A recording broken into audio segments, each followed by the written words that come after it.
This is the voice of the Report of the Week, signing on. Well, hello, ladies, gentlemen, and everyone listening in to this latest edition of the VORW International Podcast. Thank you all so much for tuning in. The late May edition. I'll say that to save myself the trouble of mentioning an explicit date and then getting it wrong, and having the broadcast released a week after that, which is how it usually goes with me. I've recorded this one in some segments, not a ton of segments, but a few, here and there over the month of May, but I hope it's a good show. I hope it's to your liking. Going to talk about a few random things at the beginning, just whatever I really want to shoot the metaphorical breeze about. And after that, I'll open up the email, get to a few questions, concerns, pieces of fan mail. But admittedly, the turnout is light, so there's not going to be a lot to really cover in that regard. So, first things first. For those of you who are watching this program, there is one piece of fan art featured tonight. This piece of fan art, as a matter of fact, I was initially going to feature it in the last show, but sometimes things get hectic, and it actually got lost in the fray, essentially. So I am proud to feature it in this broadcast instead. And likewise, and I'll say this to anyone who might have submitted fan art, if I never got to it, sometimes things just get lost in the mix.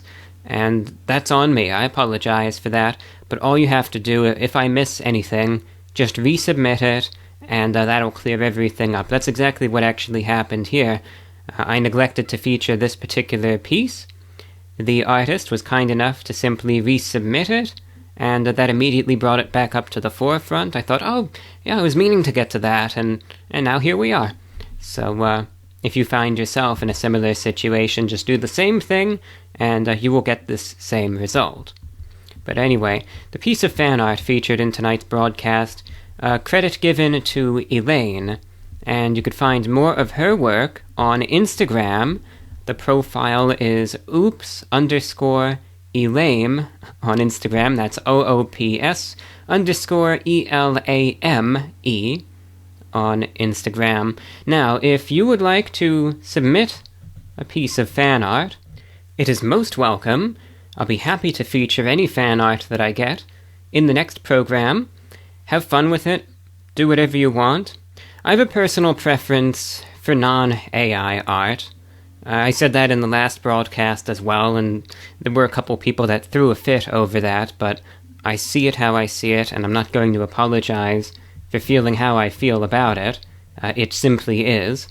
But again, just have fun with it, and if you would like to submit any fan art, I'll feature it in the next broadcast. All you have to do, send me the piece of fan art, just an email attachment, to VORWINFO@gmail.com. That's the email address for this program. And please let me know how you'd like to be credited, because you took the time to make the piece. Very least I could do is feature it, and then let the folks watching or listening know how they could find more of your work. Now, it's up to you if you'd like to just be credited by name, be that first name, first and last name, an alias. If you'd like to be credited by linking, let's say, a social media profile, like was in the case with today's piece. You could see the artist, she linked her Instagram page. If you would like to do something like that, just let me know the profile you'd like me to link. If you have a website where more of your work can be found, I'll be happy to list the URL for that as well. And finally, of course, if you would like to remain anonymous, I respect that. I'm fine with anonymity. Either let me know you'd just like to be anonymous, or if you do not let me know how you'd like to be credited, by default, you will be anonymous. I'm just going to play it safe in that case, and you'll just be anonymous if you don't let me know how you'd like to be credited. And finally, I'm proud to welcome aboard another sponsor for this program, The folks that advertise on this show, I really appreciate them, and I hope they know how much they've helped this podcast as well as the radio broadcasts that I do internationally every single week. So I extend my deepest gratitude to those folks who are willing to support this program because they really keep it going. So take a listen to the next couple ads, see if it's of interest, maybe check it out, but it's up to you, but take a listen. Finally, an original new story, an instant classic for all ages. Introducing The Spirits of Shylork, a strange book for strange times. It will have you laughing 1 minute and crying the next. At once a fantasy and mystery, a love story and a tragedy.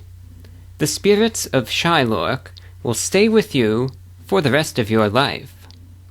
With a flash of light seen across the world, the rulers of Earth disappear, and a heavenly land, Shylork, emerges amongst the ruins, beckoning the world's stray inhabitants to its shores, brimming with life and peace at last. But soon, the deranged Count Kazoo, the most evil duck there ever was, turns their heaven into hell, engulfing the land in fire and a sterilizing potion, starving its citizens. It takes the great Orion Lumenbeak, a mystical rooster bestowed with a divine gift and a secret seed, to save Shylork again. With it, he grows the otherworldly dibble-dabble vine, whose fruit nurtures the animals back to health. Crowned king, Lumenbeak promises Shylorkians his continued protection and peace forevermore. But one day an unknown enemy of only their worst nightmare brings fire and starvation to Shylork again. Amidst chaos and betrayal, Shylork is plunged back into darkness and under new, diabolical leadership. The dream of Shylork seems destined to die forever, until two friends, refusing to give up hope, hatch a dangerous plan. The Spirits of Shylork is an epic story of the power of love and hatred, good and evil, faith and despair, and the mysterious forces that intertwine and inspire all life on Earth. Take a break from the news and social media and enter a new world. Shylork, free on Kindle Unlimited or only $2.99 on Amazon Kindle. Also available in paperback. You won't be able to put it down. Check it out. The Spirits of Shylork. And that's spelt Shylork. Check out Drew Buxton's exciting new book, So Much Heart, out now from With an X Books. It's a literary short story collection with speculative horror elements that has received praise from Nylon, Southwest Review, Chicago Review of Books, and the Southern Review of Books, among other outlets. Nylon named it a must-read, writing, Drew Buxton's debut short story collection exposes the wiry underbelly of things, schemes, addiction, intrusive thoughts, masculinity, American mythology, with a beating heart interested most in affirming the strangeness of his life. Southwest Review says of So Much Heart, what makes these stories truly special, what turbocharges them, is their departure from realism into bent and refracted versions of past, contemporary, and future Americas. The book is available for purchase at withanxbooks.com/store.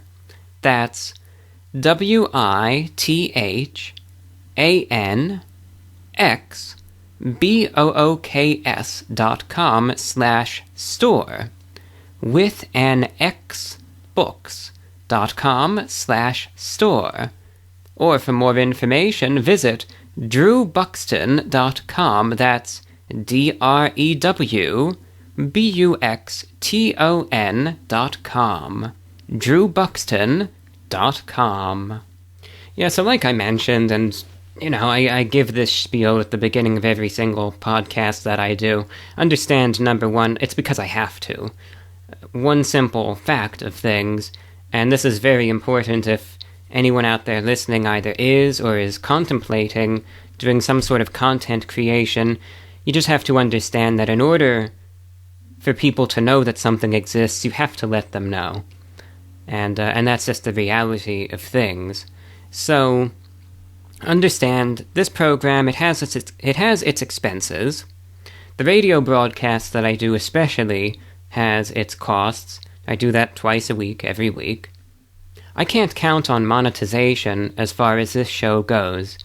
I've mentioned for years I'm sick and tired of trying to dance around through the guidelines and all that good stuff, and not make the show the way that I want to make it. So I just do it the way that I want to do it, with the understanding that it might not meet all the rules, it might not always be your family-friendly, advertiser-friendly stuff, because I'll just talk about what I want to talk about. And I don't want to limit all of you as far as the questions you could ask or the points you want to raise, and all that good stuff. And as a result, sometimes, it causes problems, or even if it gets monetized, what do they call it, the CPM, I guess, is just rock bottom. I make no money from any of the other platforms, either. So, your support is always appreciated. If you would like to support this show, or the radio broadcast, you could always send in a donation via PayPal to VORWINFO@gmail.com. You could support the program via Patreon, that's patreon.com/The Report of the Week. If you support the program on the Patreon, one little benefit, and it's not much, but it's the least I could do to try to give back. Through your support, of course, you're helping fund the radio broadcast, so on the Patreon, if you support it there, you could listen to the radio show that I do twice a week, every single week, thousands of hours of programming. The broadcasts that I do are 1 hour in length, and again, it goes out every Saturday and Monday. And what I'll usually do is I'll spend the first 20 to 30 minutes, lately it's been 30 minutes, talking about what's going on in the world. Sometimes I'll give random anecdotes or stories, but a lot of the time I'll break things down that are in the news, and I'll impart my thoughts, and I'll just sort of tell it like it is and how I see it, and I'll separate the facts from the analysis, but I'll share my thoughts and opinions on those sorts of things. And I could do so freely because obviously talking about current events can be a tricky thing online. But on the radio, I could just say whatever I want. It will be aired as is.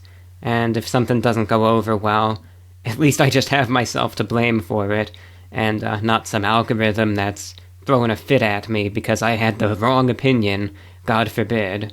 So understandably, it's a very liberating feeling, And that's not to say that I just go berserk or anything in these shows, but it's like recently, I was talking about the situation in Ukraine, and I was discussing the recent Russian offensive in Kharkiv and the implications of that.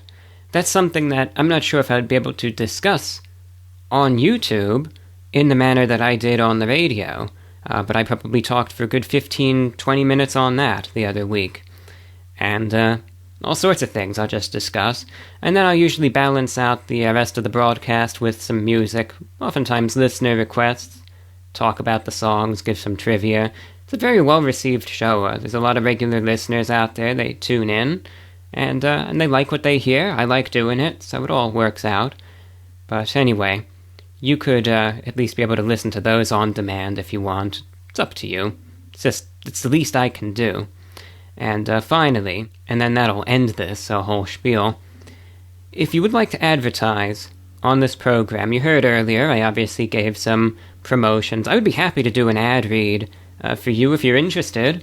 Be happy to promote, be that if you have a book. There have been a few authors recently that have been featuring their works on this program. Most happy to do that. But it doesn't just have to be limited to books. If you have a website you'd like to advertise, goods, service, heck, if you would like to advertise a YouTube channel, you could do that too. Pretty much anything under the sun, I am open to considering. The rate is agreeable, I would say. Quite frankly, it's far lower than what should be charged. I've done all the formal calculations and everything. It's a good deal, all things considered. And ask yourself this question: would there be any harm whatsoever, from simply asking for more information? So if it's something that sounds like it might be of interest to you, shoot me an email, VORWINFO@gmail.com. Just say you're interested in advertising on the show. I will send you some additional information, the rate, all the facts, all of that good stuff, and then determine if it's something that might be of interest to you. But asking for a couple details, nothing wrong, nothing bad is going to come from that. Think about it, but plenty of space available, and pretty much happy to work with pretty much anyone. Just shoot me your idea, and we'll take it from there. So, with that out of the way, hope everyone's doing all right. There was a breaking news item. I actually wasn't able to cover it in the latest broadcast. The Iranian president, Ibrahim Raisi, dies age 63 in a helicopter crash. Obviously, there's always going to be, when it's something like this, when you have a leader of a very powerful country, and I think Iran is powerful, when you have someone of this level of prominence that dies, especially in an unexpected manner, there is always going to be controversy, there are always going to be questions, you're always going to have a few people taking a real close look, and they might go,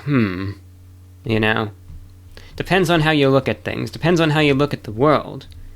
To many, it'll just be, a helicopter crash, And helicopters, they are notoriously dangerous. Yeah, there are many times where they can be safe enough. But helicopter crashes, as we know, they don't end well for the most part. It's not like you could just glide the helicopter down. There isn't much as far as safety measures go. It's pretty much, you're just going to be in free fall, and when you hit the ground, you're probably going to hit it hard, and you're probably going to die. Actually, it's very likely that you're not going to survive if you're in a helicopter and something goes awry. And that's just where things stand. Now, things are subject to change, but I believe the official narrative is that the Iran president, as well as the foreign minister, he died as well, were on a state visit, I believe, to Azerbaijan. And earlier in the day, I think they actually went to the border. There was a photograph, of him shaking hands with some of the leaders, all that stuff, the typical diplomatic visit and all of that. And then I guess he was heading back on his helicopter, and they claim that the helicopter was flying through dense fog, and either maybe just the weather conditions caused some problems, maybe the navigation equipment was subpar, but something happened. The helicopter went down. They said they weren't able to find it for hours afterward, but even if they did, based on the wreckage, it would be irrelevant. Whether they got there after a minute or after 9 hours, I think the result would be the exact same thing.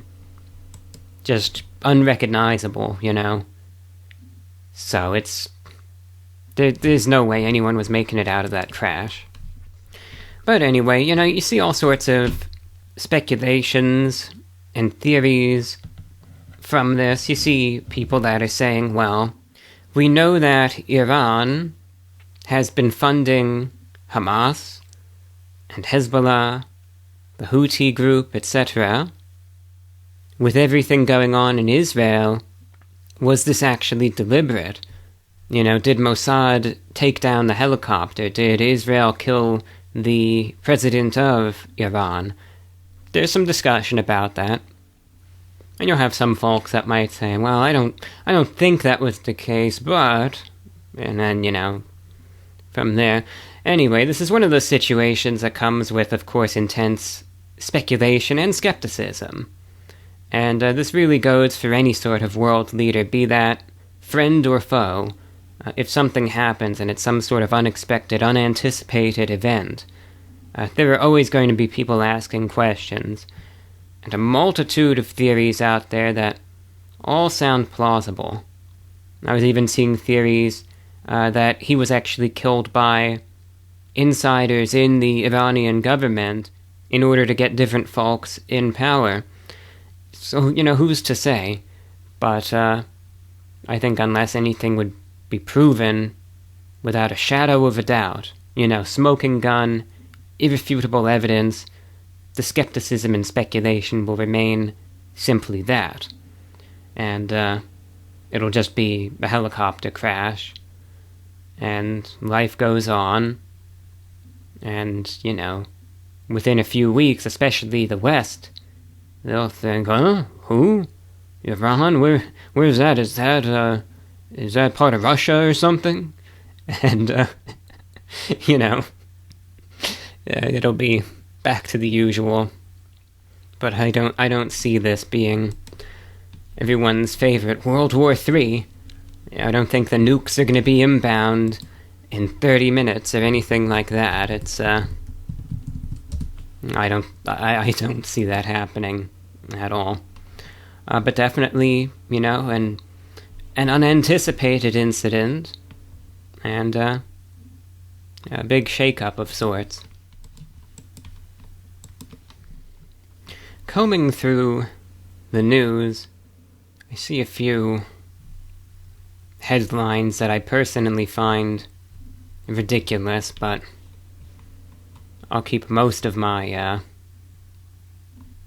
beliefs to myself. But boy, this one's a real winner. I disagree with it. Depends on how you see it.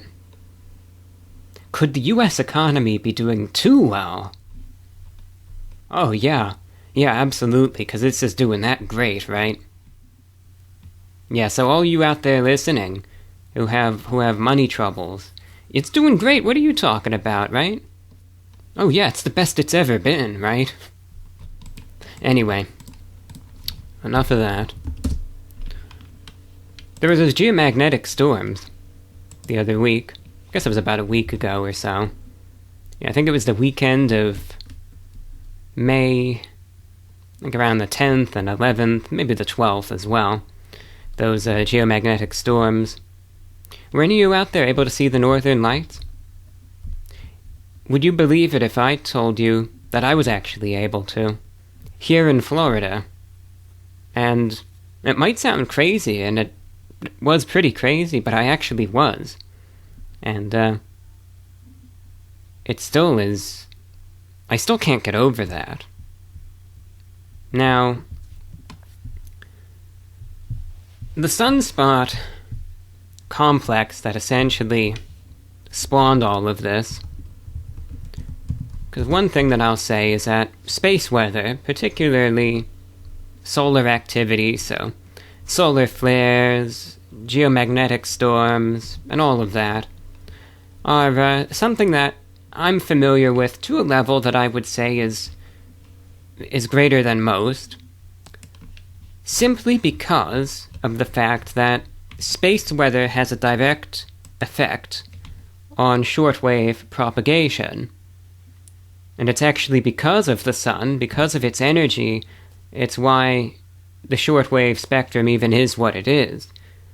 Because essentially you have the various atmospheric layers, and in the upper atmosphere there's something that's called the ionosphere, and those are these layers of charged particles that essentially allow certain radio signals at certain frequencies to reflect back to Earth, sort of like light shining off of a mirror. And it's because of the ionosphere and because of these layers of the charged particles that the shortwave transmissions are able to utilize that to reflect off of these certain ionospheric layers that reflect off of the charged particles, and then it bounces back to Earth at a certain angle such that the radio signal will now bounce back and be heard thousands and thousands of miles away. So it's through that that shortwave broadcasts are able to cover thousands of miles as far as their reach.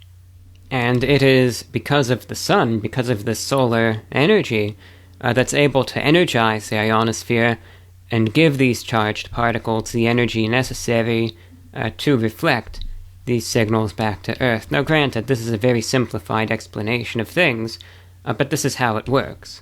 And you have different layers of the ionosphere.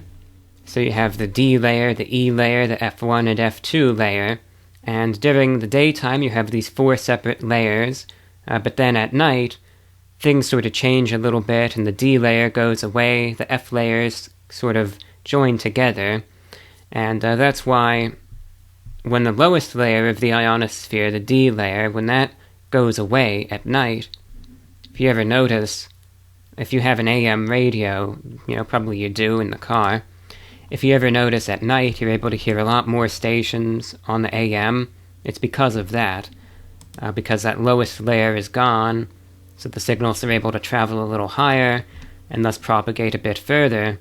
But anyway, there's a whole lot more into it that makes that all work, but I sort of got distracted anyway. So we know that the solar energy gives the ionosphere its characteristics, it makes it tick, it makes it work. But sometimes, and this is the case with a lot of things, there needs to be a specific balance for everything to work properly. I'd say that applies to a lot of things. The ionosphere is no different. There needs to be a balance that has to be maintained in order for it to work as it does. So sometimes when you skew certain variables, everything gets messed up, for lack of a better word. And when you have a coronal mass ejection, when you have a solar flare, when all of a sudden the sun shoots out this excess energy, all these excess charged particles, now all of a sudden that messes things up, that skews the balance a certain way. And you'll have the initial solar flare that will cause a radio blackout, but then you will have the brunt of the energy, which takes a bit longer. And that will usually cause, once this extra energy hits the Earth, then that'll cause some problems, and that's what will then result in a geomagnetic storm. And especially with the geomagnetic storms, the impacts are always most severe around the poles. But depending on the severity of the geomagnetic storm, the effects may then spread southward, and oftentimes the further south the effects spread, the more severe the storm is. Now, one of the most noticeable effects of a geomagnetic storm is the aurora borealis, the northern lights or the southern lights, depending on where you are. That's generally caused by geomagnetic activity, and what you see is actually all the way up in the ionosphere, where all the shortwave signals bounce around. That's how high up we're talking about in the atmosphere. But anyway, the geomagnetic storm that occurred about a week or two ago, it was sprouted by this group of sunspots that I believe was 16 times wider than the Earth. So we're talking massive. But granted, we can't forget how big the sun is as well. And as a result, it was an extremely active group of sunspots. It was producing one strong solar flare after the next, after the next, after the next.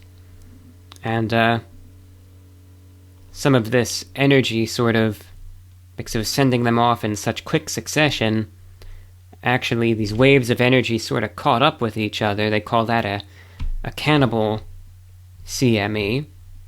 And a big wave of energy essentially hit the Earth and caused extreme geomagnetic storming, believed to be maybe the strongest in at least 20 years, but possibly stronger, possibly the strongest since 1989. So, it didn't cause many issues on Earth. Pretty much everything was fine. It wasn't the end of the world. You know, if you do your research, you'll see the Carrington event was a geomagnetic storm, and sometimes you'll hear about that and how bad that would be if that were to happen. And the folks that say that are absolutely right. If the Carrington event hit in 2024, we would be in for a world of trouble. I will tell you that right now. I mean, it would be bad. Knock many, many electrical devices out of commission for months, if you're lucky. So imagine that. That could happen. It will happen. Only matter is if it's going to happen in your lifetime or not, and who's to say? But there is a difference between even the extreme geomagnetic storm that happened earlier in the month and the Carrington event. The Carrington event was so powerful, you could essentially put it in a class of its own.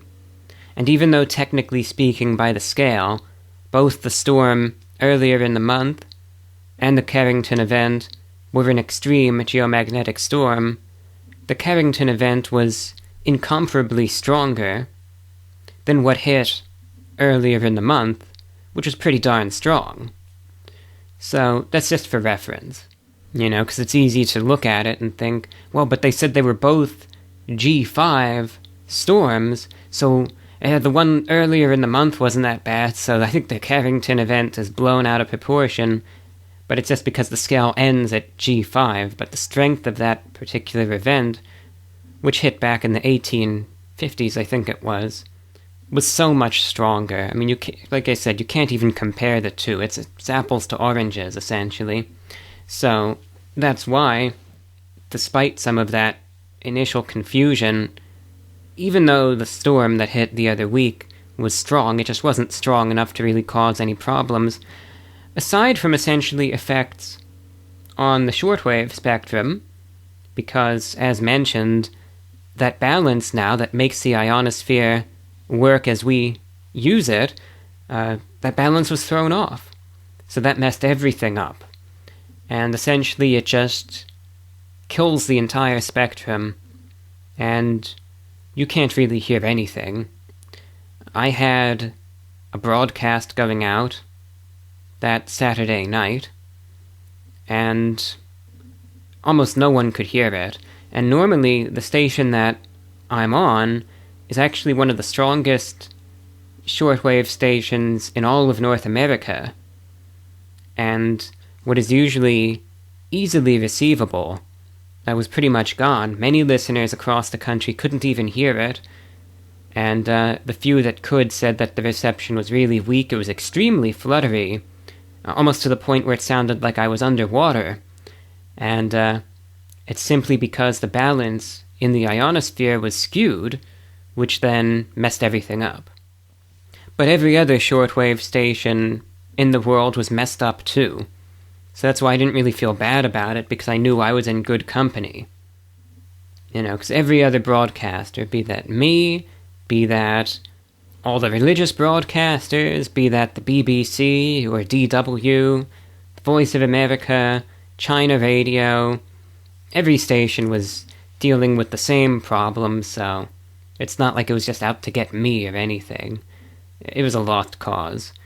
And, things are finally getting better from that, because then it'll take a few days after all is said and done for things to get back to normal, but they are at this point, and slowly but surely the good conditions are returning. But anyway, so with all of that, that's number one, the biggest effect.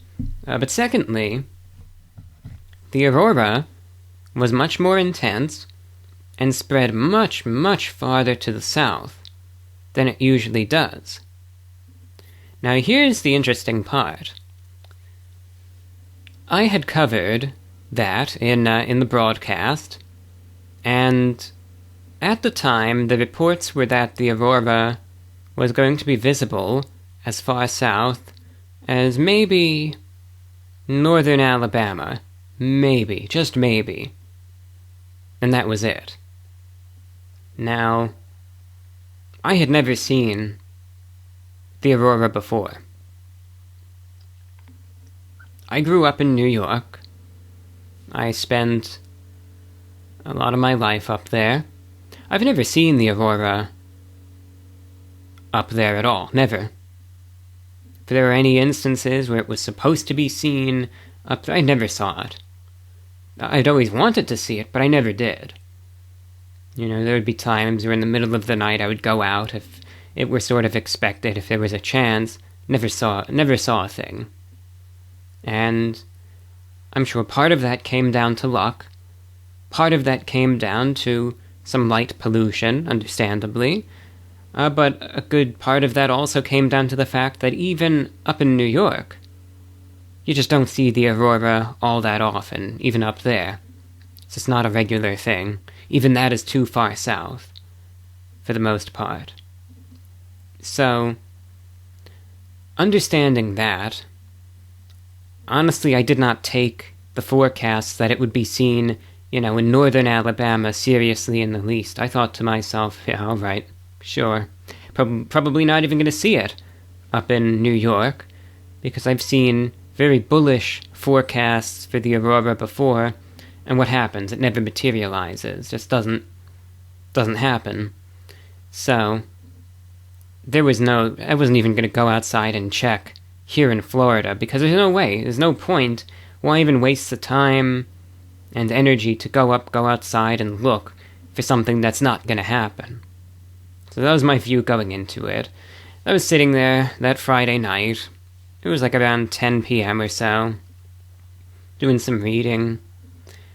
Around 11 p.m., I decide to check and see. I wonder how the geomagnetic storm is looking. I take a look. The first thing I see is this post from maybe it was like 20 minutes ago, from southwest Florida. It might have been like Lee County or Collier County, something like that, saying, look at this, it's bright here. I could see the aurora. And sure enough, you could see this brilliant pinkish hue to the sky. I saw that, I thought, what is this, some AI crap? You're not going to be able to see it here. Because now you have to deal with that. That's another thing you have to contend with. And, but then I kept looking. And there were multiple accounts corroborating this. I'm in Sarasota and I could see it with pictures. I could see it in Tampa. I could see it in the Florida Keys. People on the East Coast could see it. People in North Florida could see it. All across the Florida Peninsula and Panhandle, report after report of being able to see the Northern Lights. And when I saw that areas to the south of me could actually see it vividly, I thought to myself, no way. So if people to the south of me can see it that clearly, even if there's light pollution that I have to deal with, I'm just going to give it a shot, what the heck, this is like a now or never kind of thing. So, it was after 11, I stepped outside first, and I was actually able to visually confirm the aurora. Now, it was very tough to see, but I was able to see this very faint pinkish hue. But it was one of those things where it wasn't all that vivid, but if you know what to look for, you'll be able to see it, because I'll do some stargazing in my free time. It's fun to look up at the heavens and just look around, and I like doing that. So I'm very familiar with what I'm normally able to see from my own backyard under similar conditions, and then observe any variances. So I could immediately tell that something was different. And I remembered that it was stated that if you took a picture with your phone, especially a long exposure photograph, you will actually be able to perhaps see a bit more, because the camera can sometimes pick up more than the naked eye can. So I did. And I was amazed at what I witnessed, where I was actually able through that to see something far more colorful. I was actually able to see green, a very distinct green hue as well. And what I later did to verify that this was in fact the aurora, a few days later, I actually stepped outside at the same time, under now regular conditions where there was no geomagnetic storm, and I took a second long exposure photograph at the same area, the same piece of sky at the same time, to determine the contrast between the two, and it was obviously the aurora, because in the first picture that I took, it was sort of hazy looking, but you could really see the green and even a little bit of pink. And the second picture that I took, the sky is just black. So it's like, alright, yeah, there's a big difference between the two. It's indisputable when you see the before and after. Or I guess yeah, that works. And, it wasn't all that impressive to see from my vantage point. So it's sort of just, it wasn't like some sort of life-changing experience. It's not like I'm sitting here now, how my life feels complete after seeing that, but it was something that it was like, wow, I didn't expect to see it. And obviously, if you were at a much farther latitude to the north, it would be much cooler, but the fact that I was able to see it at all, to any extent, is incredible. And I never would have believed it if I told myself, so yeah, you saw the Northern Lights in Florida. That's the first time you saw it. I thought you'd be out of your mind. But yeah, sure enough I was. It was cool. I didn't expect to see it. But it's crazy. Here in Florida, of all places, but yeah, lots of people were, and it was because the initial geomagnetic event was actually slightly stronger than anticipated.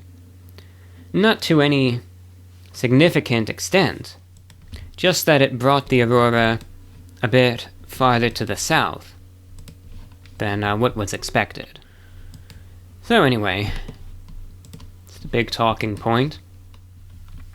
So with that, that's about it for me, so we'll get into the fan mail segment next. And again, turnout was pretty light for it, but that's okay. Just know that if you have any questions, comments, topic suggestions, etc., they'd be appreciated, and don't hesitate to send one in.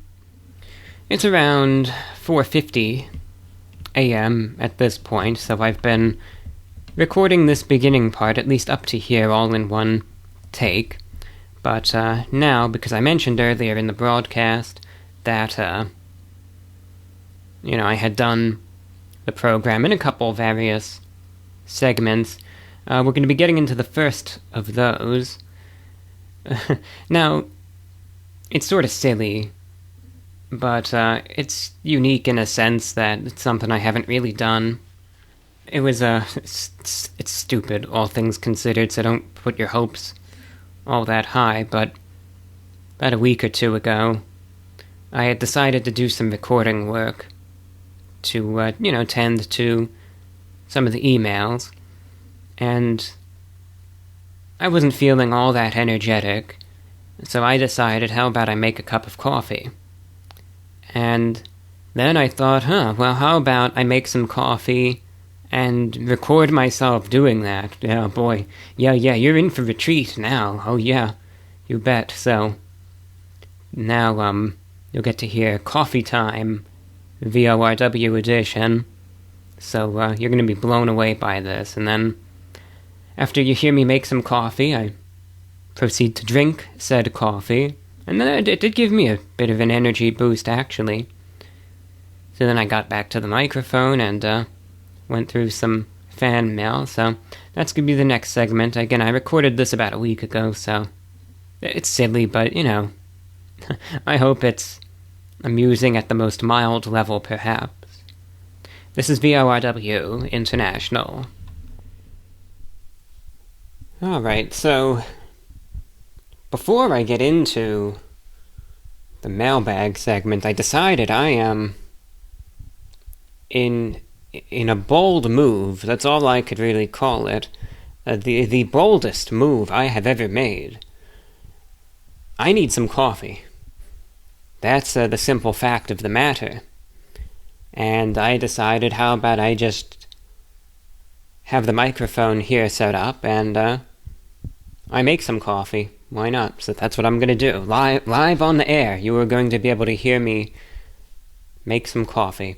Now, I will emphasize first, I already had some coffee today. I actually got a Starbucks delivered, but since I'm here at the microphone, I sort of need round 2 at this point. So that's exactly what I'm going to do. Now, it's not the most sophisticated setup in the world, but I have a Keurig, you know, it gets the job done. And that's good enough for me.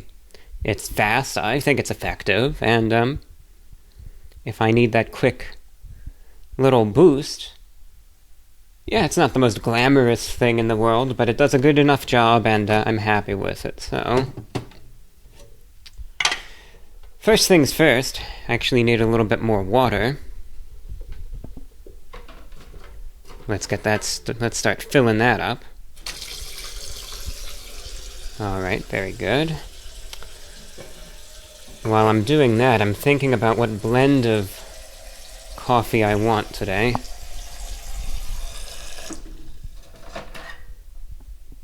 That'll do. I didn't fill the water up to the brim, but it's all I need.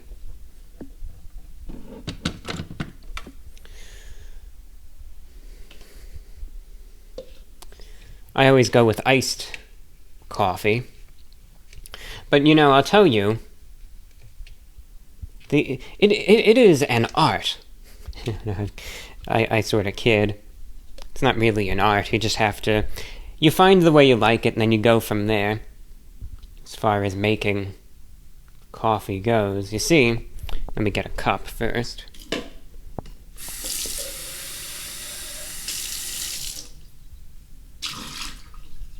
It's good enough. So, the Keurig here has a feature. It says over ice.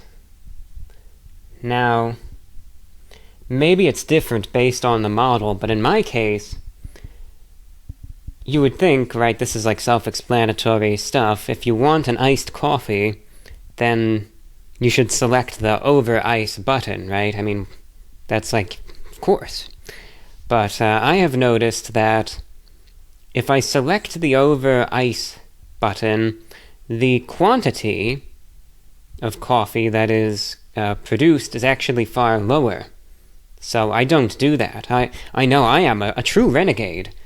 So what I will actually do is I'll get a cup, I'll wash it out, which I have done, and then I'll fill the cup up with some ice, and then I will make hot coffee just over that ice, and that way it'll still be cool, and I'll get more out of it. So that's exactly what I do. So now, we gotta get the ice. This is gonna be a little loud, but so the people sleeping to this are gonna get woken up, but that's just that's the price that coffee comes at. So let's go for it.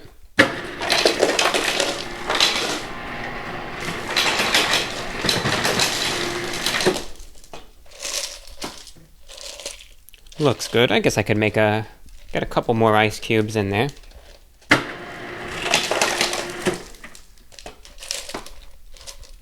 There we go. Okay. I'm taking my time. Usually I'd already be guzzling the coffee down by now, but it's all good. Now comes the fun part. Let's open up the Keurig. We gotta select the type of coffee. So what do we have? caramel vanilla cream. Now these are the flavors of the coffee, and then I have syrups I could add too. Nantucket blend, French vanilla, and original donut shop blend. You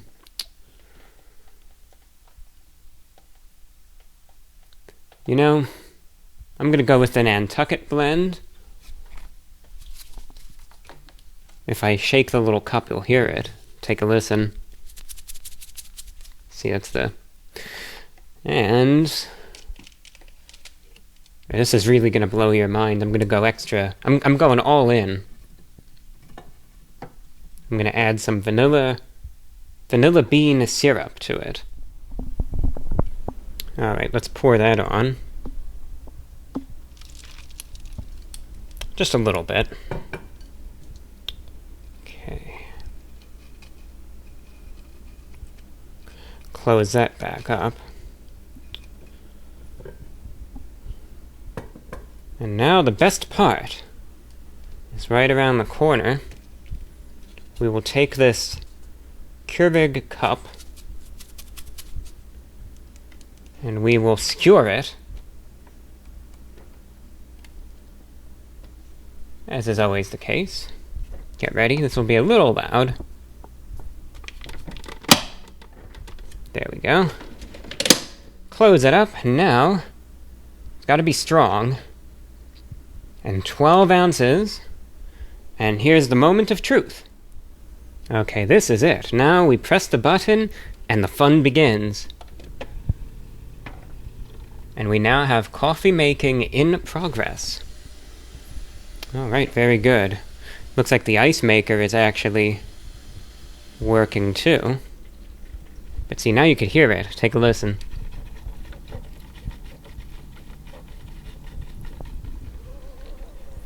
So coffee is being produced right now as we speak, and this is going to get me through the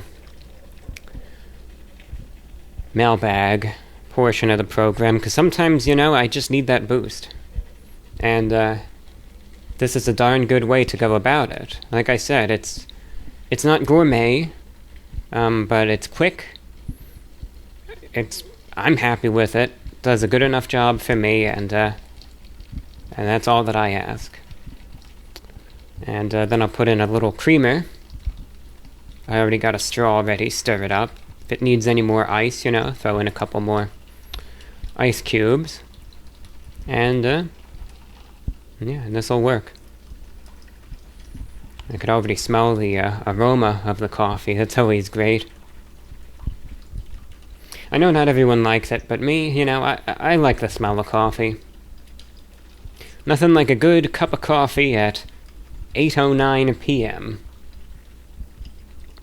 That 8 p.m. coffee. Can't go wrong with it.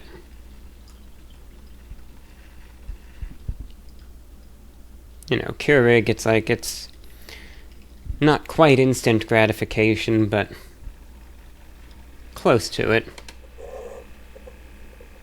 Alright, looks like it's about done.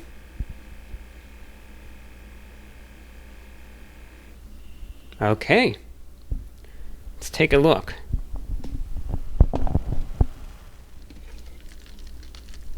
Oh, yeah. That is a fine-looking cup of coffee, if I say so myself. Now I'm actually gonna grab, because it's my coffee and I can do what I want.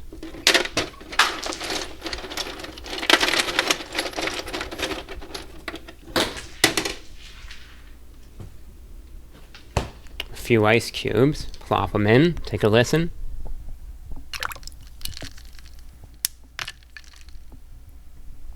There we go.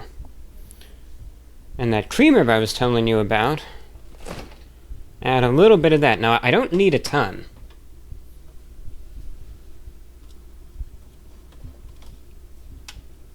I don't.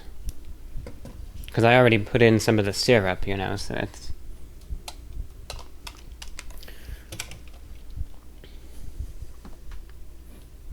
I also took some ice water out of the refrigerator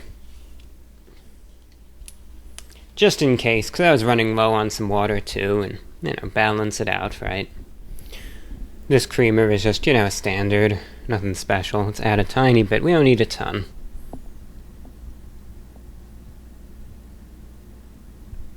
There we go. It's a good amount. Okay. Let's get the straw. And stir it all up now.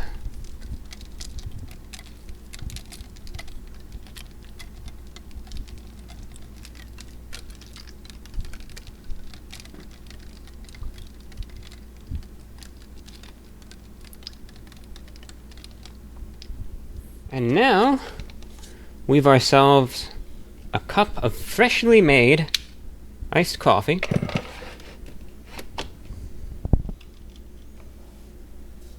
Before we reward ourselves, though, with that first sip, we've got to clean up. Got to put away the creamer. Okay, it's back where it belongs now. Back in the refrigerator. And now, everything is in order. Let's take a sip.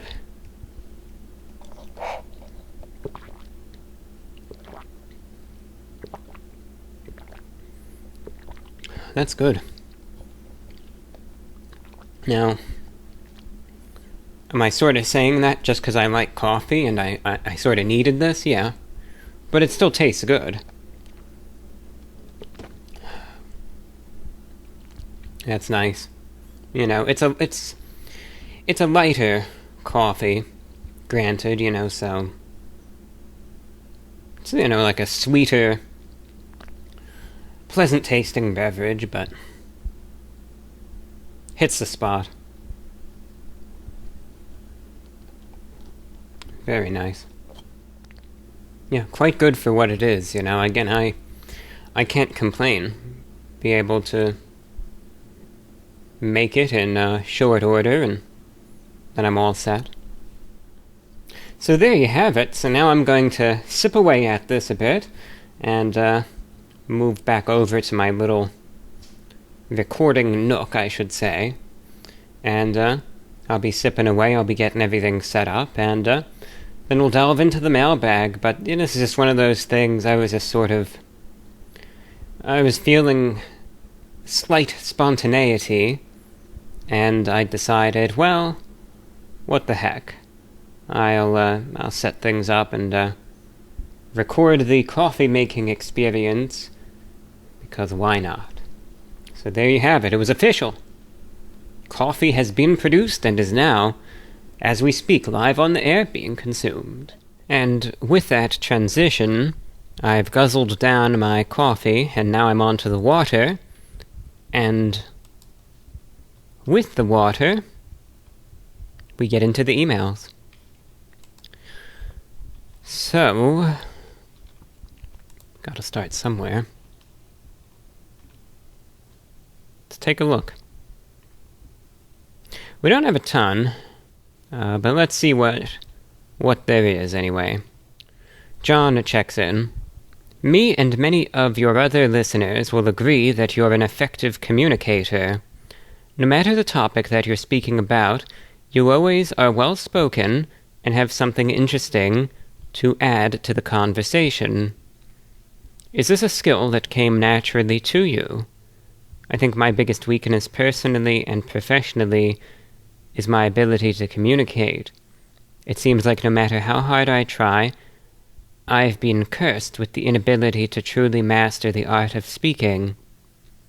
I'd like to hear a bit about your experience with public speaking and how you've been able to become so good at it. So thank you, John, for checking in, and I appreciate, number one, your question, but number two, your compliments, and I think you're too kind.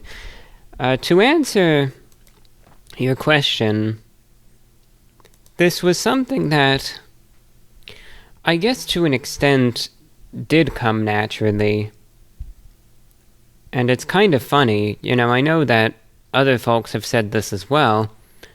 But personally, I am extremely introverted to the point of being a recluse, pretty much. But I guess when it comes down to talking about various things, I suppose it's just something that happens. For me, it is essentially natural. It's not something that I really studied extensively. It's just something that's always been there to an extent. And even when I do these broadcasts and podcasts and videos, it's not necessarily as though there is any sort of particular formula that I follow when I do these. I just sort of have the motivation, and then I'll set up the microphone and I'll just talk. Most of the time unscripted, and it's just, I suppose the thoughts just come to my mind, and I sort of just spew it out as it comes to me. So that's essentially how it is. But thinking back, I remember even when I was in elementary school, on occasion, when I would have to give presentations, I remember that some of the classmates and whatnot would give their compliments as far as the presentation was concerned. And I was always at a loss. I thought, I didn't really think it was that good, I thought it was sort of shaky. I was nervous. That's the thing, and that's always been the case. When it comes down to public speaking, I'll always get nervous. I'll always feel that level of anxiety to it, even if I could talk. That doesn't mean that it always comes easy when I'm in front of a crowd, say. But, no, it was just one of those things that I guess was always there to an extent, and then just over the years I was able to get it a bit more polished.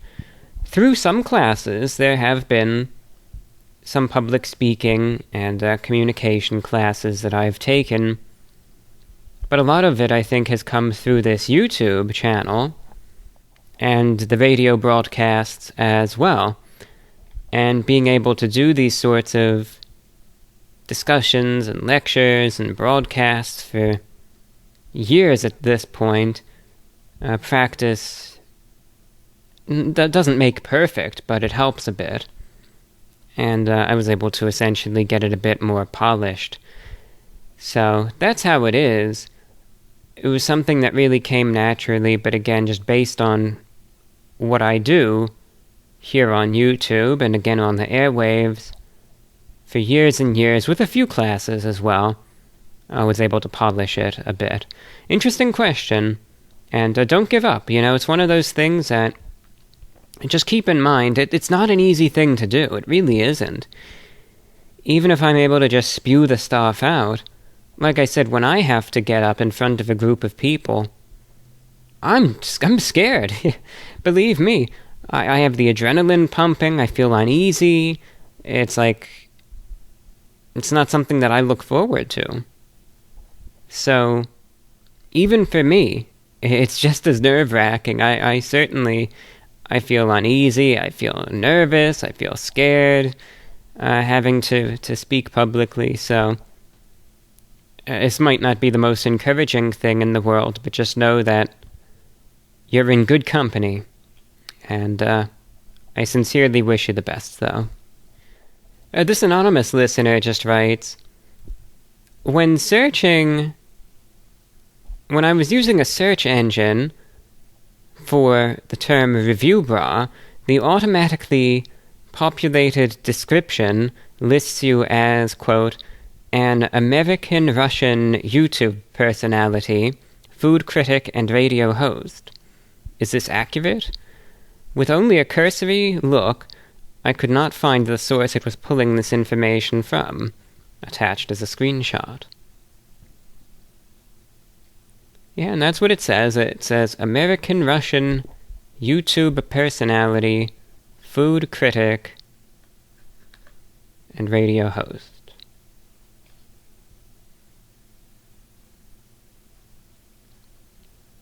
It's interesting.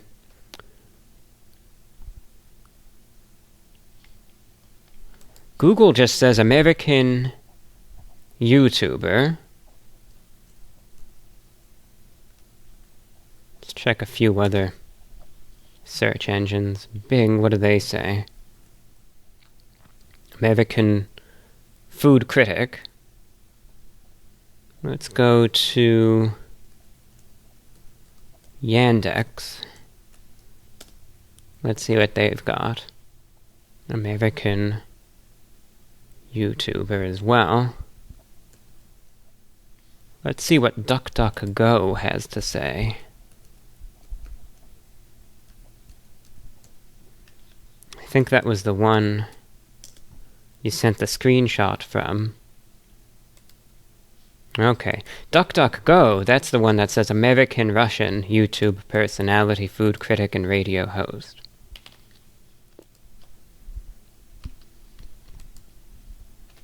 So to get to your question, though, no, I am not. I am not American-Russian. So that information is incorrect. And I've never been to Russia. But I would have to wager it probably says that because I know for a fact that there was a story about me that was featured on the Russian online newspaper lenta.ru, and I know they really featured that for a while, so it probably got it from that. But at the same time, I've also had some shortwave broadcasts targeting Russia, and I know I'll get a lot of feedback from listeners in Russia, so I know there is an established audience over there that at least is aware of me. So, maybe that platform just took some of that data and just got things wrong in that regard. But the information is incorrect, and do with that what you will. Thank you for your question.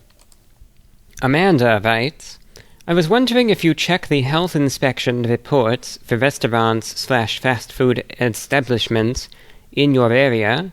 I look at them on occasion. Sometimes the results are interesting. Oh yeah, sometimes I do, and sometimes I regret it. But yeah, it's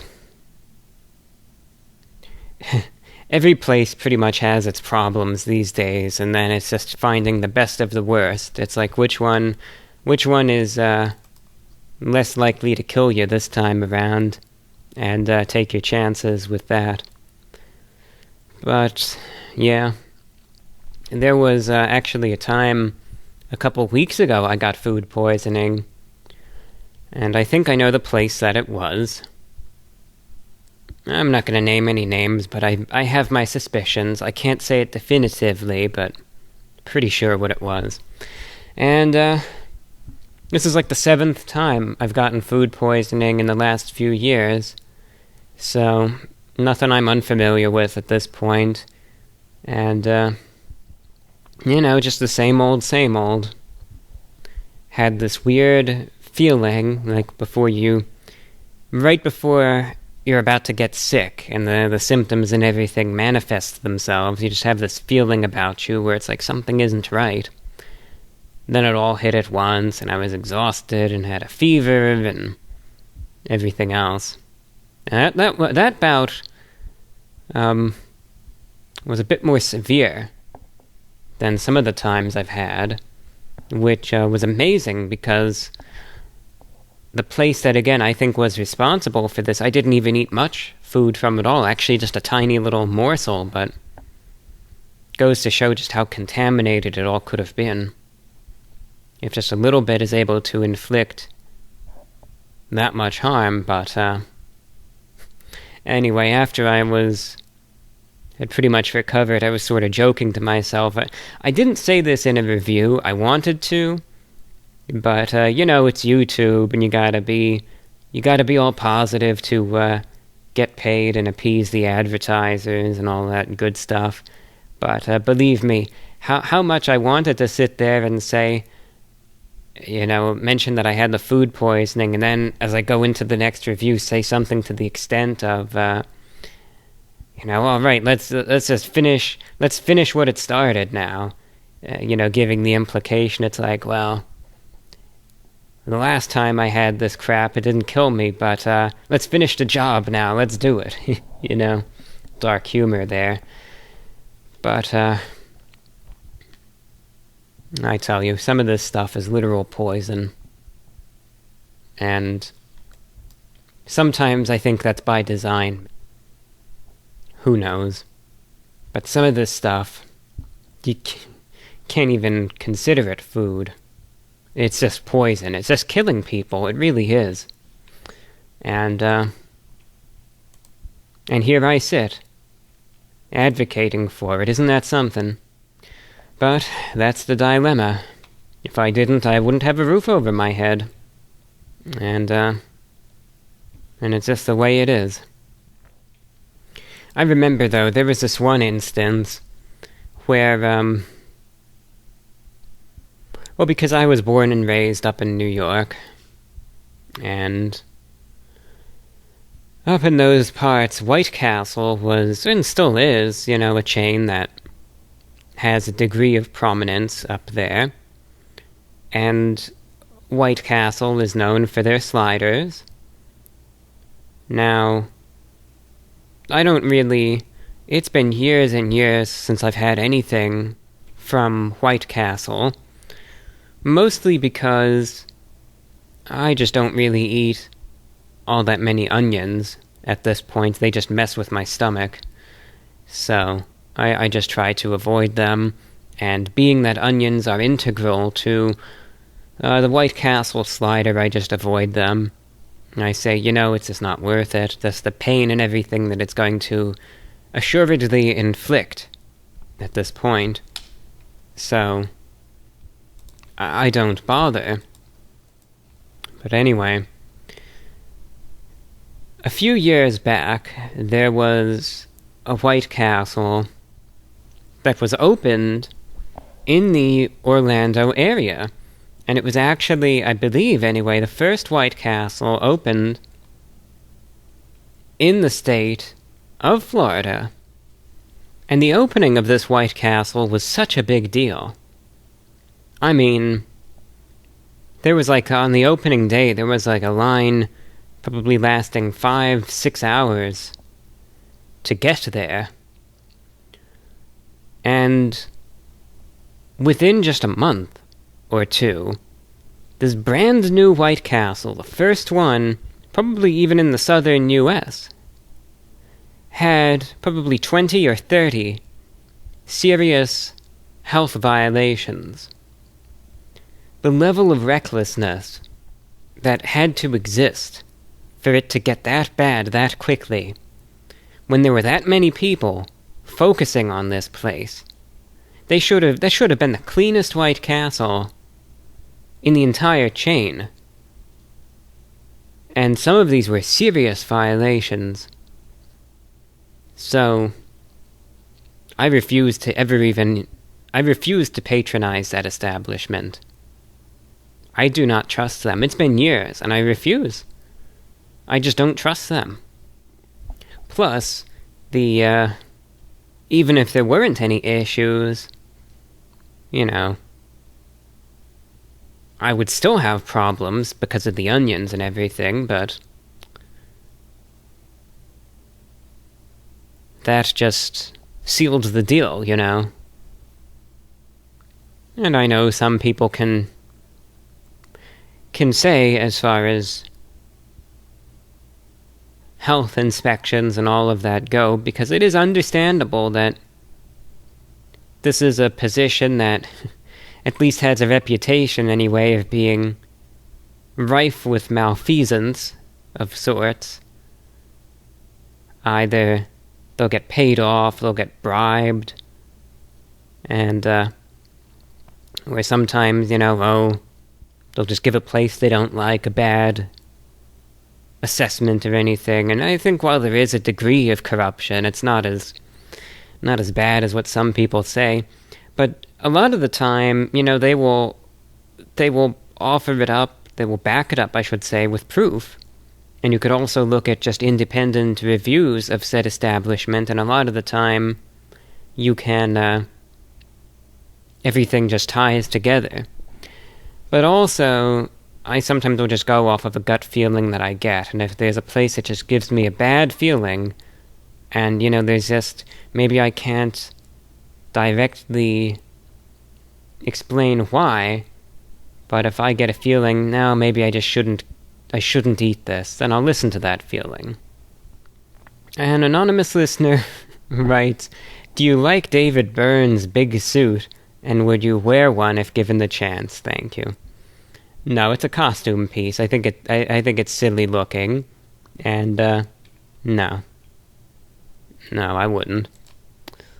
But assessing it purely as a suit, the main factor as to why I wouldn't really wear it is mostly the lapels are too thin for my liking. A jacket that considerably large with such tiny lapels, granted that's intentional to accentuate certain features of the big suit, but a jacket of that size should have lapels sufficiently large likewise. But no, that's a no from me. It's a costume piece, an iconic costume piece, mind you, but costume nonetheless. I get this question on a weekly basis pretty much, but I'll answer it.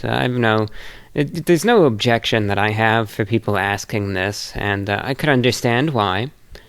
Oscar writes, emailing from the East Midlands, UK, I watched your videos quite frequently back around 2016 to 18, and especially enjoyed the average day videos. Have you ever considered doing them anymore? Oscar, thank you for your question, and my answer to that is an absolute and definitive no. I am not going to do the average day videos, and I don't enjoy doing them. It's not something I'm comfortable with, and I've decided to retire that series. I am always a very private person, even more so when over the years I've realized some of the people that watch and listen, you can't do anything about it, granted, but I'll just say there are some people that I really don't want knowing my business. And I just never liked having my life like that on display. The first average day video I ever did was back in 2012, when the YouTube channel had an audience of maybe 50 people or so. And at the time, I did the video as a deliberate parody, believe it or not. The average day video was not my average day.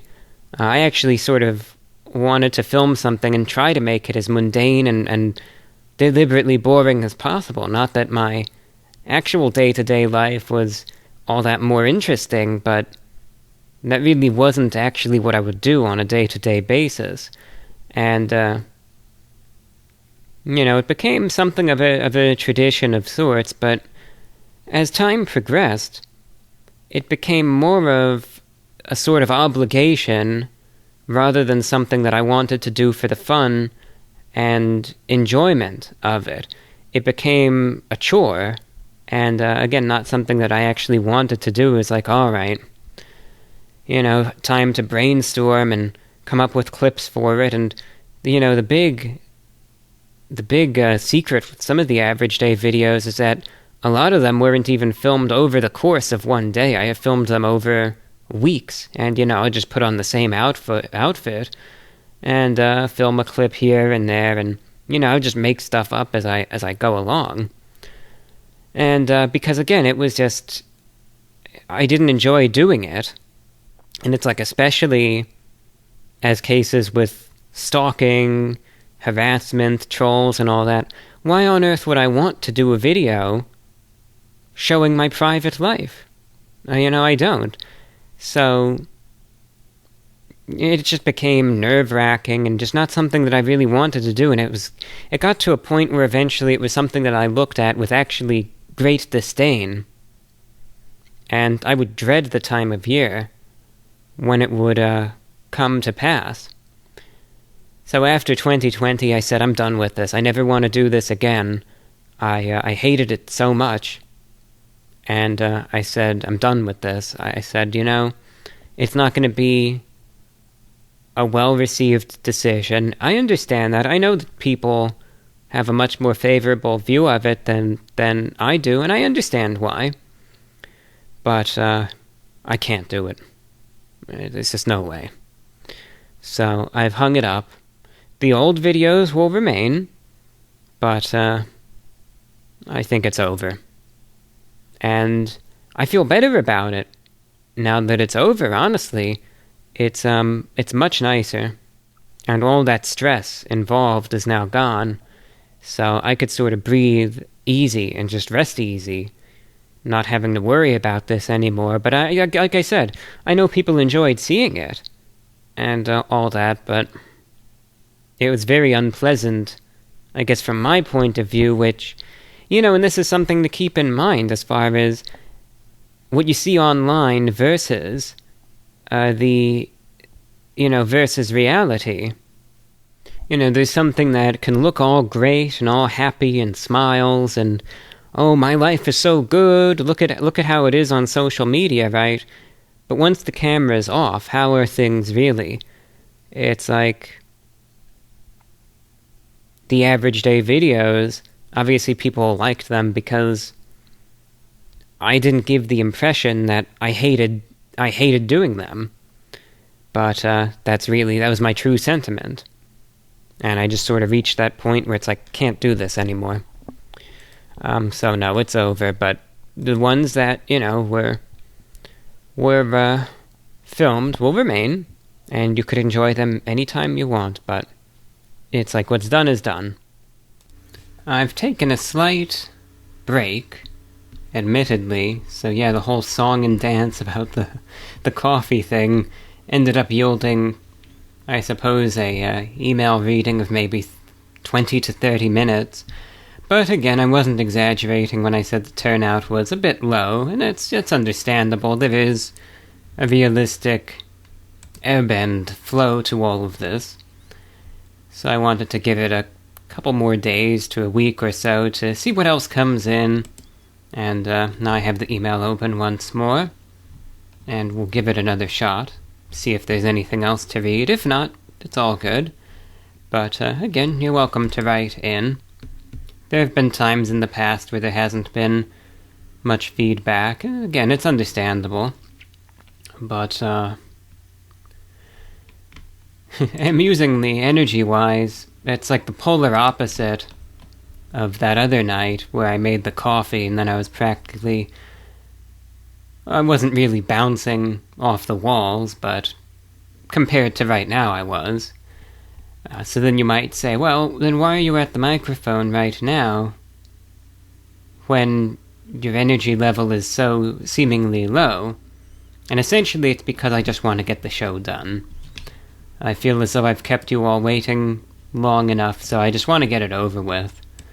And I still want to be mindful of the balance between quantity and quality, but I feel like you've all been waiting here patiently. For the most part, there was one guy that wasn't so patient, whereas my show, which is always a real winner when I get those messages, but his show is here.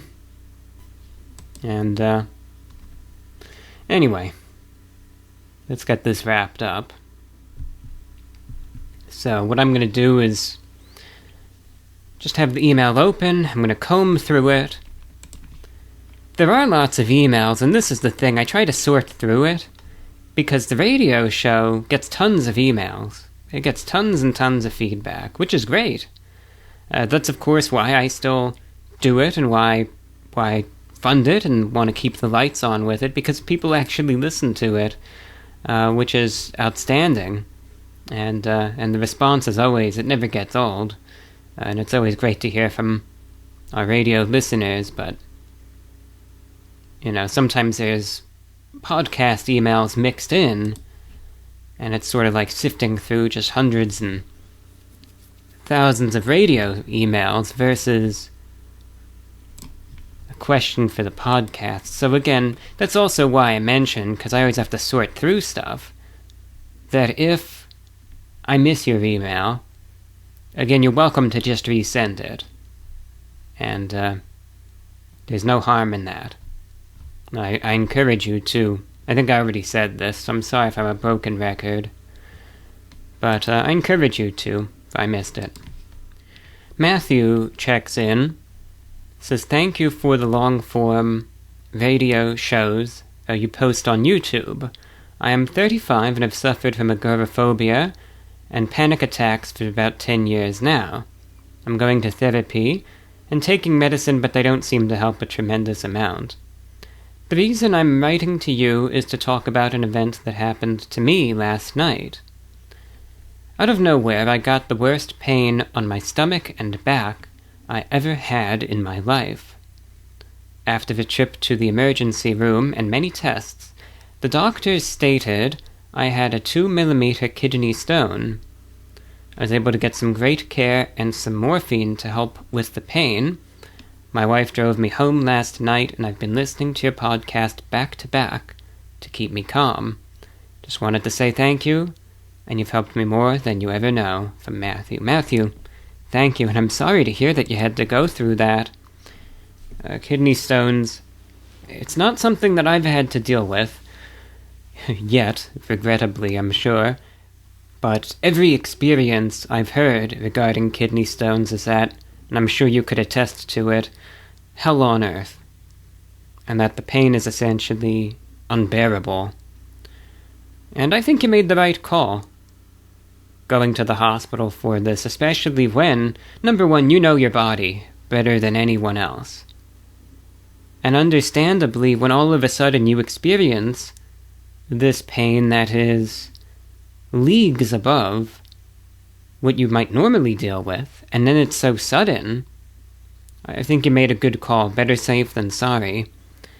And I'm thankful at least that you were able to get checked out, and that, you know, it's a kidney stone. Just a kidney stone, but, you know, it could be worse at least. That this is something that will pass, and I'm glad that the podcasts are able to help bring about some comfort as well in what's understandably a difficult time. But I hope that things are on the up and up for you, and again, I'm sorry that you had to go through this. Like I said, I've heard that it's just a horrible, horrible experience, and I hope, in your case, this is just a one-off thing, and something you'll never have to deal with again. But again, it means a lot to know that these podcasts helped provide a bit of comfort during a difficult time. And what you mentioned, you know, about agoraphobia and panic attacks, it resonates with me. And believe me when I say it, I know what you mean. Marley checks in. I just discovered Elliot Mintz and think he is so interesting and well-spoken. I listened to a really interesting interview with him about his time in the 60s and 70s living in Laurel Canyon. The way he speaks really reminds me of you. I wondered if you are familiar with him and any of his old radio programs. All the best from Marley. I am familiar with Elliot Mintz on a marginal level, but not really anything that I could comment on, so I can't really say much. I do know that he did some underground radio stuff, and I think... was he a publicist? If I'm not mistaken. But that's about the extent of things. I can't really comment much else, so I just don't want to sit here and talk about something that I really don't know anything about. But thank you for bringing that up with me. What's this? We hear from Brady, who says, "Hello, Review Bra. There has been a lot of talk about how close the 2024 election will be. Some people have even been predicting a 269-269 Electoral College tie. My question for you is, do you think this would cause a civil war? How possible do you think a tie is in this election?" Well, thank you, Brady, for your question.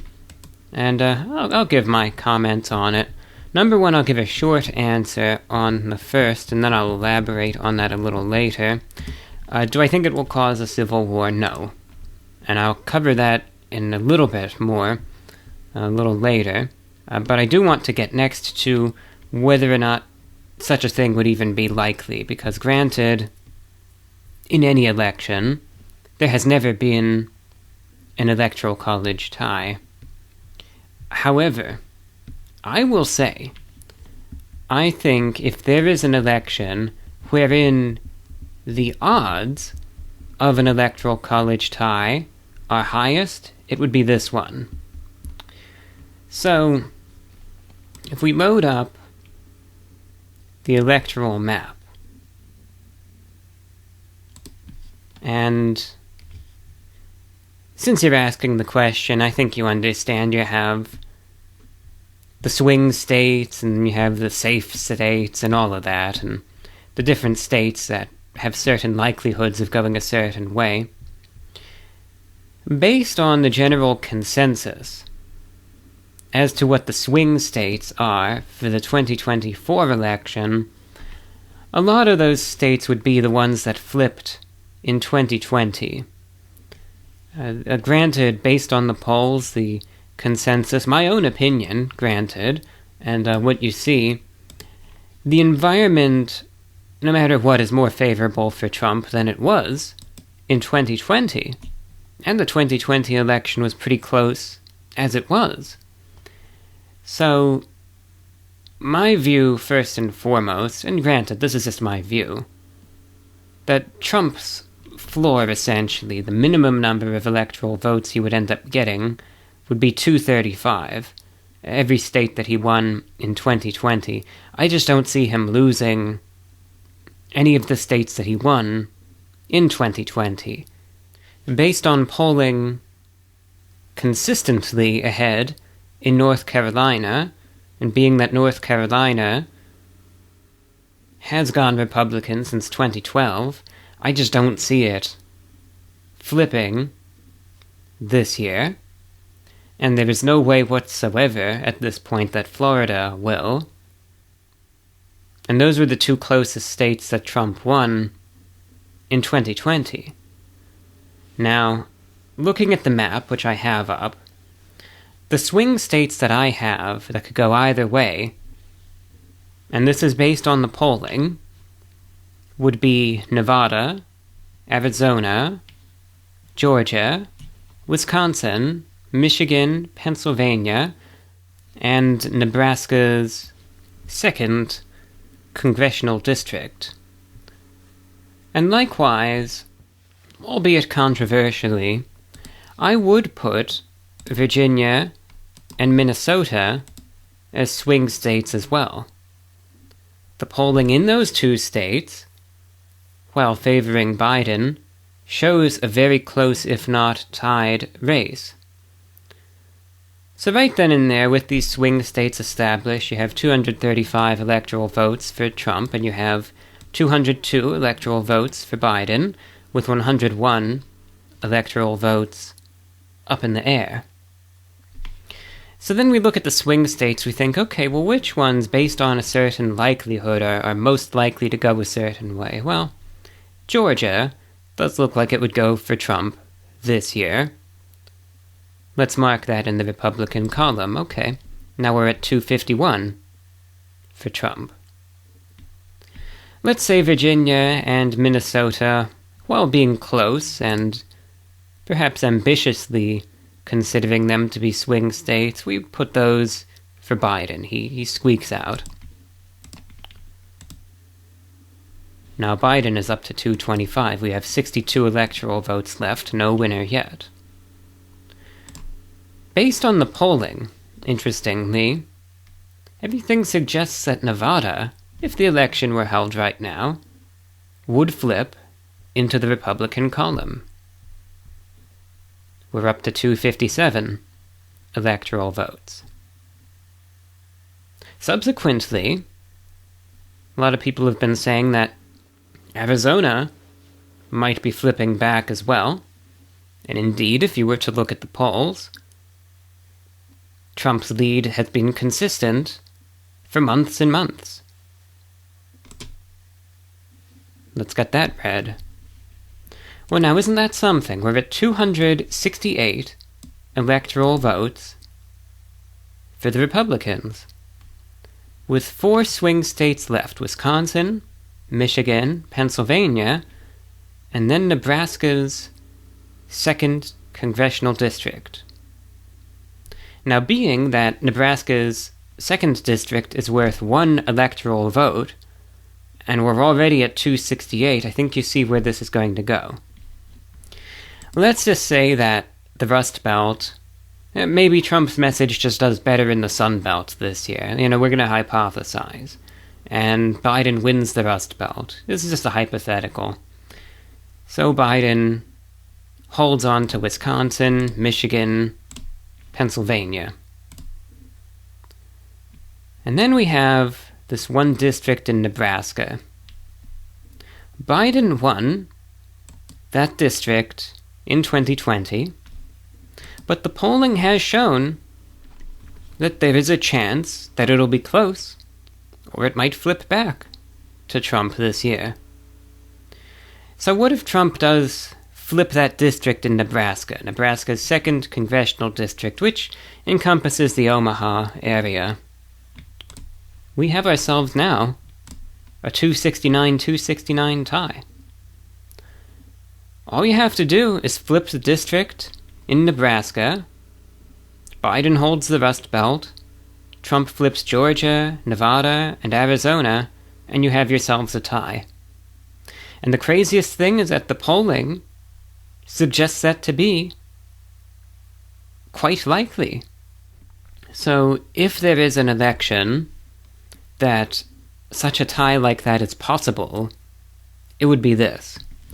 Now, more likely than not, however, given the margin that Biden won Nebraska's 2nd congressional district by in 2020, more likely than not, if Trump were to flip Nebraska too, he very likely would at least flip one of the Rust Belt states.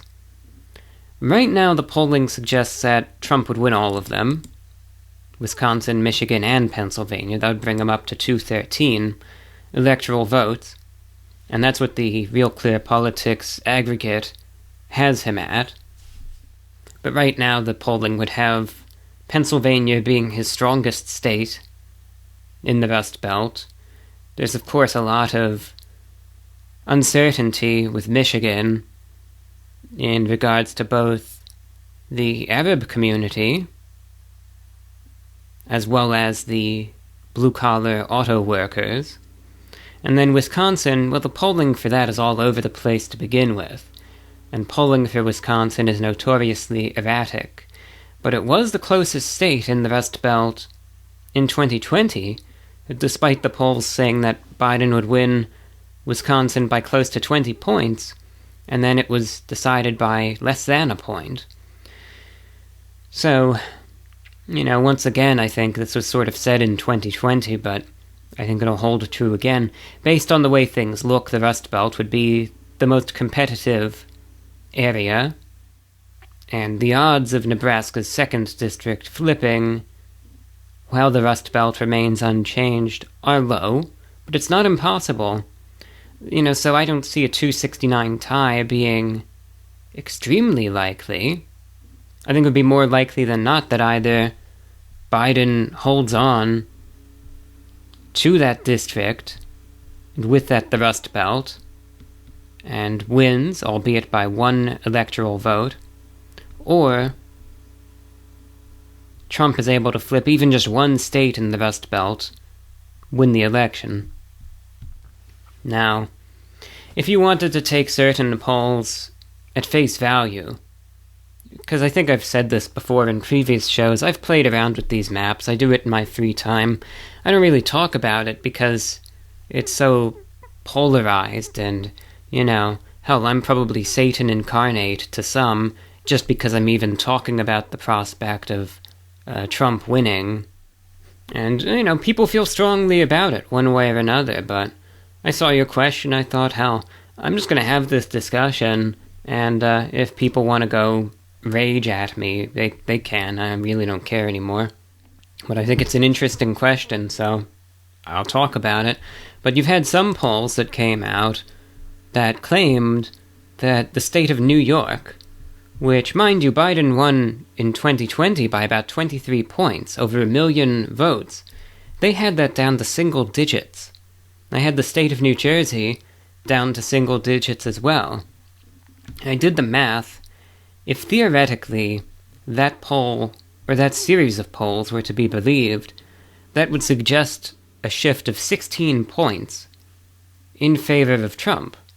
Now, I don't see that happening, but technically, just to show what the implication of that would be, you would have the states of Oregon, Colorado, New Mexico, Minnesota, Wisconsin, Illinois, Michigan, Pennsylvania, Virginia, Maine, New Hampshire, and depending on the margin, even New Jersey, flipping for Trump, and he would almost win 400 electoral votes, if those polls out of New York were actually to be believed at face value. I see the election being much closer than that, however, but just some maybe mildly interesting math, if you actually wanted to sort of break things down with those polls and think, well, if that result were actually true, then what would the electoral map look like? And that's what it would look like. It would be a blowout. It wouldn't even be close. It would be pretty much decided by the time the polls closed. But we'll see. I think it'll be a close election, but nonetheless, I don't think it'll come down to a tie. I think there will be a definitive winner, more likely than not. But if there were to be an electoral tie, that's how it would happen, without a shadow of a doubt. There are some other wacky combinations you can conjure to make an electoral tie, but if you want to look at realism, that's how it would be. Now, if there was an electoral tie, then it goes to the House, and you have these state delegations that would submit the votes, and Trump would win in the event of an electoral tie. That's just the way it goes. That's what would happen. It would be a mess. It would be an absolute circus, if you ask me, but that's what the result would be. And you could read that for yourself. That's just the way that it is, based on the state delegations and which party that favors. So then you think, all right, well, what would the implications be if there was an electoral tie and Trump won through that process? There would not be a civil war. I really don't think... I think things could get unimaginably bad in this country, and I'm talking to levels that pretty much no one alive has even seen, and there still wouldn't be a civil war. Because people... And I have to say this in a way, because I don't want to sound like I'm trying to advocate for a civil war, because I'm not, but are so complacent and docile that no one's going to be picking up their guns and actually using their guns against one another en masse. If people think, all right, so am I going to engage in trench warfare on the outskirts of Chicago, let's say, or am I just going to sit here and watch the football game?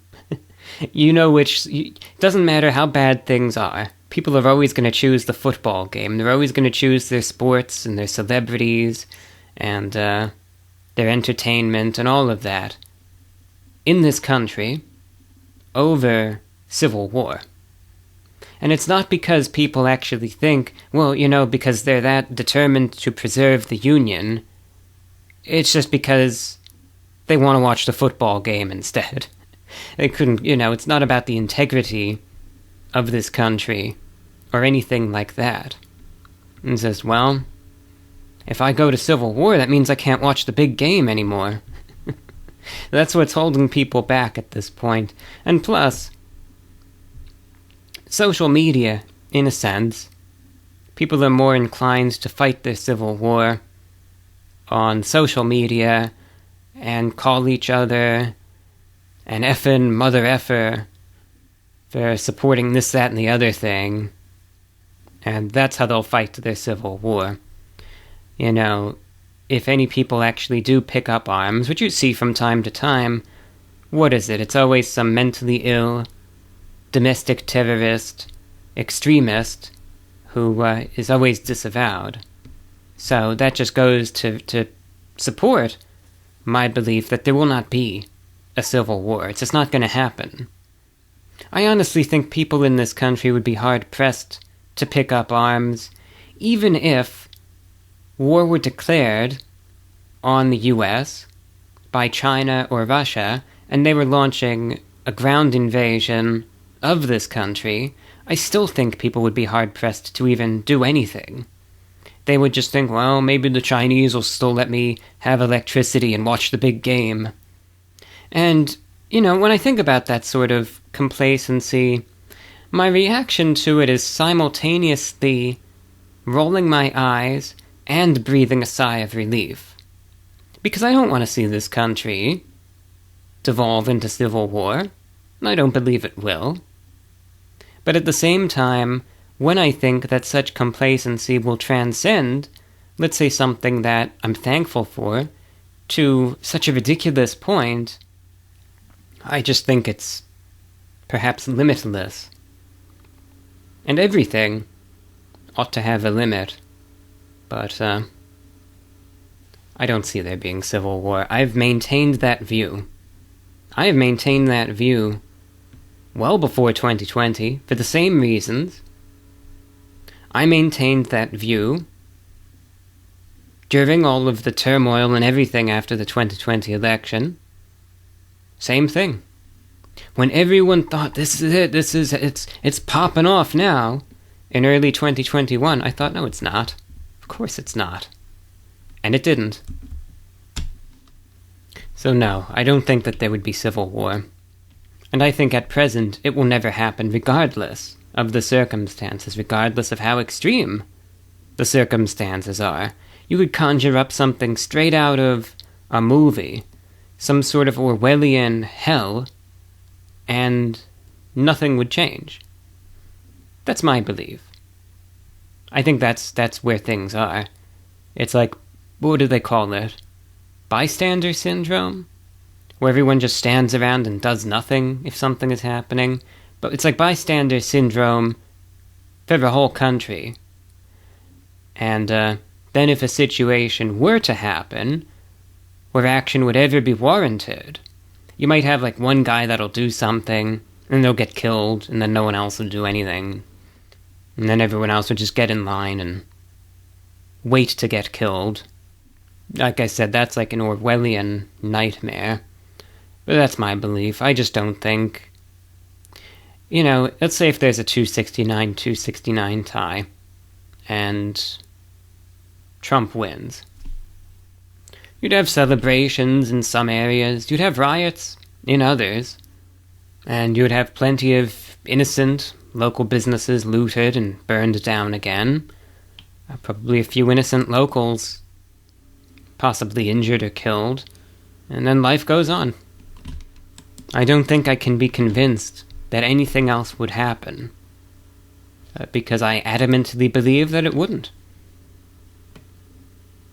Because that's been proven, at least to me, time and again, without fail. But, as I mentioned, I don't want to see this country devolve into a war.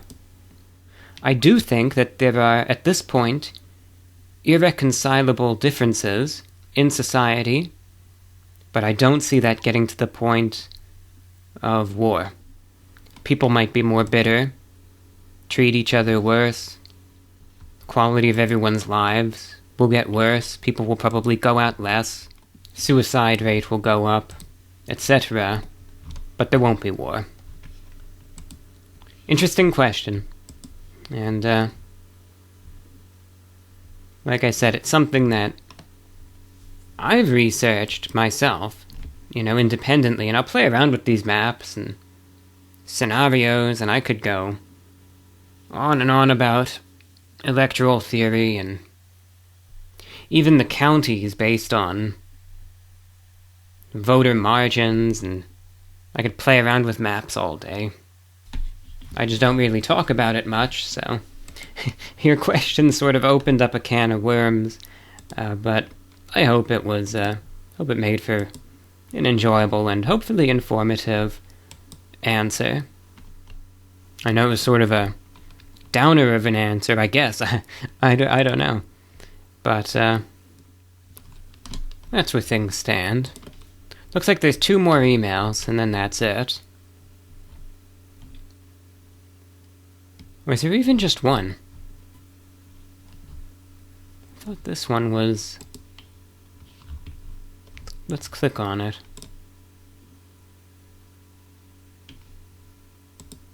Okay, no, there's just one more. There's only one more email. From James. I just had a crazy idea. I don't know if you considered this, but I think it could increase interactivity and engagement because you're already so conversational and personal. Mailbag correspondence can be sent as an audio file, so questions are heard in the voice of the sender. Just something to consider for those who would want to try. Thank you for all that you do, from James. James, thank you. You know, it's interesting that you mention that, and since this is actually the last email of the show, I'll tell you the whole story, why not? So, I actually did that, believe it or not. And I understand how that sort of sounds, because then I think one would immediately think, well, you did that, but obviously you don't do it now, so that seems to point in a certain direction as to how that went, and maybe how your thoughts on it are, but that's actually not true. It's actually amusing. My thoughts on it differed considerably than what the listening audience thought of it. Now, I did this back in 2019, so if you ever want to actually see examples of it, check the YouTube or the podcast platforms, and again, just go back to 2019, and you will see it in shows where... Now, I had more energy at the time, so I was able to sort of do it in this format. I did shows on a weekly basis with a strict topic. I would introduce the topic, and listeners would send in their feedback either by writing, but I would actively encourage listeners to record their viewpoint as an audio file, exactly as you mentioned. Exactly, like your idea is spot on what I did. Record their thought as an audio file, send me the audio file so I can hear their voice and their question or their viewpoint, and then I would include their audio file, and then I would respond to it thereafter. I actually liked that format. I genuinely liked doing that. I thought it was fun. I thought even if it wasn't completely, of course, analogous to a call-in format, it was fun to be able to hear the voices of listeners, and sometimes, not always, but sometimes you can say more than you can write. And I don't know, I thought it set the tone for things a bit better. Instead of me just droning on and reading things by my interpretation, you could actually hear the delivery by the listener with their inflection and emotion and expressing their viewpoint as they fully intended it to be. And I just really liked that, and it was fun to hear the voices of different listeners, and some of them were quite eloquent and articulate, and some were very funny and interesting, and I really liked doing that. I mean, I genuinely liked it. So then you might wonder, well, then why did you stop? And this is another reason, I think, why I have this sort of... I got complaints because people said it was ruining their sleep.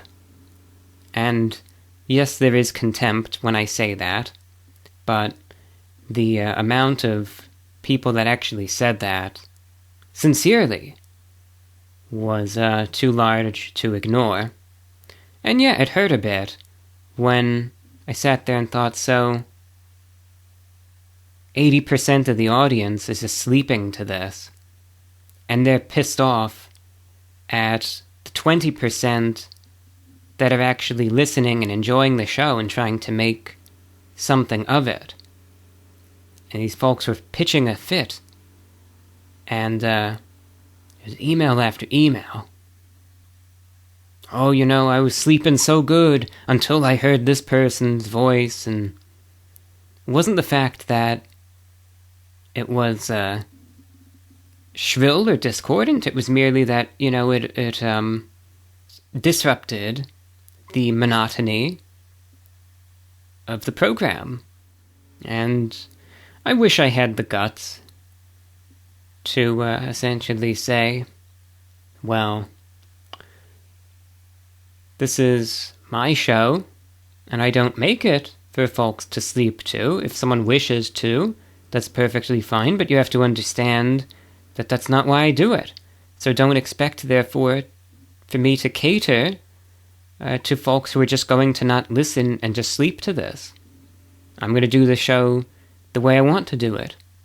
I wish I had the guts to say it just like that back in 2019 and keep that format. But I didn't. And I don't even have the guts to change it at this point. And mostly because I just don't want to deal with the inevitable.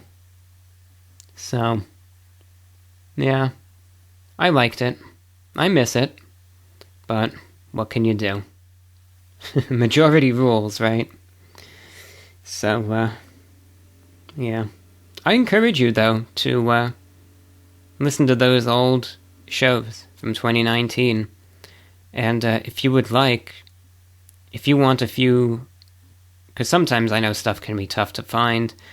If you're listening and you would like, James, I could actually send you some of the links to some of those old programs. So then if you'd like to see how it actually was, as it was implemented, you could see right then and there for yourself. But there were a number of shows that had that format, I think. There weren't tons, but there were a bunch. Thank you for your question. And dear listeners, thank you all for tuning in. That's all for tonight. Until next time, this is VORW.